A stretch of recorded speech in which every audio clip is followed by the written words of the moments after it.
I'm working under the assumption that most of you in here have heard of the Dead Sea Scrolls before. Maybe you know nothing about them. Maybe you know a whole bunch about them. So I want to take a few minutes and just kind of fill in some of the background information, just so we're all kind of on the same page, like who wrote them, why were they written, things like that. So, having said that, let's start with who wrote the Dead Sea Scrolls. They were written by a group of a Jewish sect called the Essenes. Okay, much like the Sadducees and the Pharisees and the Zealots, they are just another group within Judaism who wanted to follow the Torah in a certain way. Okay, and the word Essene is a Greek word that means the holy ones, or the pious ones, or the really righteous ones, depending on how you want to think of it. And somewhere around 200 BC, give or take, 250, around there, they had become so tired of how corrupt Jerusalem had become. They were tired of the Pharisees, they were tired of the Sadducees, they were tired of the other Jewish groups. They weren't worshiping God correctly. In other words, they weren't worshiping God the way we worship God. Therefore, they're wrong, we are right, and we are going to take this show on the road. Does this sound familiar? Church history, anyone? We are going, you worship God wrong, we worship God right, and we're tired of your corruption, and we are going to go somewhere else. We're going to go out into the wilderness, we're going to get away from the world, we are going to just sit back and we are going to wait for the end of the world. The Essenes were incredibly apocalyptic. They were basically waiting for the Messiah to come, to set up his one government, rule over the world, kind of what the Jews in the New Testament times were looking for, what they wanted Jesus to be, that warrior king, that David Messiah figure, who would destroy all the enemies of God and make Israel kind of, the pinnacle of the mountain of this world. And while they waited for that, they retreated from the world. They went up into the places like Qumran, up here around the Dead Sea, and they lived there. And they built communities there, both above ground and below ground. Okay? It's cool in the caves, so, before air conditioning. And while they're up there, when they left Jerusalem, they took their copies of the Bible with them. Okay? And they brought them with them to places like Qumran. And as they built their towns and their settlements and their underground caverns and whatnot, very elaborate rooms, had indoor running water, all kinds of things, they would read their Bibles because they were very, very righteous, incredibly religious. And by righteous, I mean righteously minded. And they kind of, I guess the modern equivalent would be like the monks and nuns in Catholicism, where they kind of like isolate themselves from the world to let themselves not become corrupted by the world. So kind of like that Amish type thing, kind of that sort of lifestyle, that simple monastic ascetic lifestyle. And there were thousands of them. And just like anyone else, as you read your Bible, things wear out over time. And so they made copies. They love to read God's word, and so they made copies, and they made more copies, and they made more copies, because what are you going to do out in the wilderness?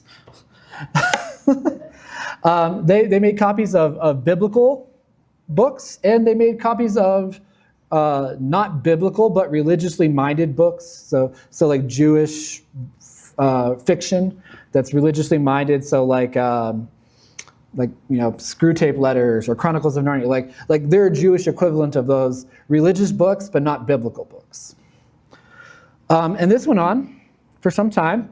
And just like the mummies of Egypt, they would put them in cool places that were dry, and that's how the mummies survived for thousands of years, right? They would put the copies of the Bible in these scrolls into jars, and they would put them in these caves, kind of creating like these cave libraries, these cave repositories, about a dozen or so, where they would basically just store hundreds and hundreds of copies of the Bible and other religious books that they had. It was all quite interesting. So, what happened to them? Why don't we see them really all that much in the New Testament? They're there, but they're never really talked about. The closest equivalent that we would have of one would be like John the Baptist, I guess. What happened to them? One very simple answer: Rome. Okay, Rome happened to them. 2 years before Rome showed up to Jerusalem and burned Jerusalem to the ground, they showed up to Qumran. during the Jewish wars, and General Vespasian obliterated them. Historians at that time, Philo and Josephus, they estimate there were about 4,000 Essenes, and almost all of them get obliterated.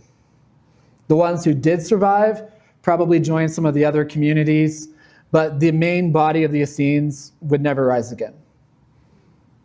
They just kind of wiped out and faded away from history. If it wasn't for a couple Jewish and Roman historians, we'd have no idea that they even existed, for the most part. And the world forgot about them, but their libraries remained intact. And emperors came and went. Rome rose and fell. Islam rose and fell. One kingdom conquers another. World War I, World War II.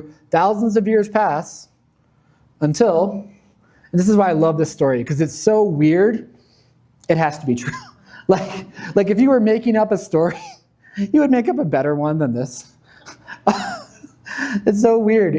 So in 1947, there was this Arab boy who had lost his sheep. He's a shepherd, and he loses his goat, He has to go looking for his goat. Thinking his goat might have went into one of these caves to get out of the sun because it's hot. Arizona-like, right? He throws a rock in the cave, maybe to scare the goat out. Instead of hearing a goat or hearing a rock hit the side of a wall, he hears the sound of pottery smashing. Okay? And the best equivalent I can give you of this is, so when you were kids, did you play the game like where the carpet was lava and you had to jump from like sofa to chair, and then like you knocked over the lamp and it shattered when it hit the ground? Or like your mom's favorite vase and you're like, oh, it was her, it was him, blaming your sibling, and then you just immediately run away. Like that sound of the lamp breaking when I was playing that game as a kid will forever be burned into my mind. Needless to say, we never got to play the lava jumping furniture game again. But I will always remember, I might still have the mark to remind me of it, the sound of that lamp breaking and the ceramic shattering, right? This boy hears the sound of that pottery breaking. And what does he do? He does what any boy does. He immediately runs away because he doesn't want to get in trouble because he thought he broke something. That is like the most boy thing ever to do, right? Now his curiosity gets the better of him. He comes back, he goes into the cave, and he finds the jar that he broke. And he finds a scroll that has basically fallen apart. It's like a little jigsaw puzzle at this point. And he takes some pieces of it, and he goes back and he shows his parents. And they tell some people, and they tell some people. Eventually the university and some archaeologists find out, and they come out there, and the rest is kind of history. Over the next 10 years, they are going to find 11 caves, totaling about 900 different documents, manuscripts, about 15,000 fragments that they had to kind of put some of this stuff back together, okay? The end result of their hard work, these different archaeologists and scholars and whatnot, is every single book of the Old Testament is accounted for, okay? With the exception of Esther.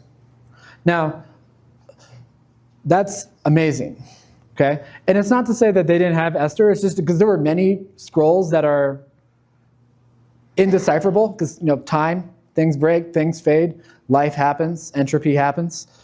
I was actually researching this a few months back, and there is some possibility that actually Esther may have been there. There is one scroll that is very faded and has a couple words in it that are in the book of Esther in Hebrew as well. So that one scroll could be Esther, but there's not enough evidence to say yes. So it's not like they had some kind of bias against her. There could have been copies of Esther in Qumran. It's just none survived, if there were. Everything is written in Hebrew. There is some Greek, there's some Aramaic, there's some other language, but most of it is in Hebrew. This library has books. Just like today, if you go to a library, like there's really old books, if you even still go to libraries. You have some books that are really old, you have some that are brand new, and you kind of have a whole bunch in the middle. Same thing in many of these ancient Qumran libraries, right? You have some of these scrolls, they've dated to about 250 BC. I want you to take a mental pin, and I want you to put a pin in that 250 BC, and we're going to come back to it later because freaking AI is ruining my PowerPoint. So we'll get back to that later, but for now, just keep a pin in it. And some were as new as about 50 BC, about the time of Julius Caesar, give or take. All of them are written on either papyrus or vellum, animal hide, leather, or copper in some cases. Okay, King Solomon's treasure on the copper one. The most impressive one, the one that you usually see when you Google pictures, is the Great Scroll of Isaiah. Okay, here's just a piece of it, the longest piece of it. It's 125 from 125 BC. It is 24 feet long. Okay, it is 10 inches tall, and it has 54 columns of text. So 66 books of Isaiah over that, okay? And there's all the major pieces of it. You can see the big museum if you go to Jerusalem today or Israel, wherever, and you can go to the Dead Sea Scroll Museum, and that's kind of the main attraction. I think they usually have a replica in there. They don't usually bring the main one out very often. But, get on an airplane, as is, maybe wait a little bit, and go to Israel. It's a little dicey right now. Maybe peace, not peace. I'm not sure. I'm not sure where they are in that.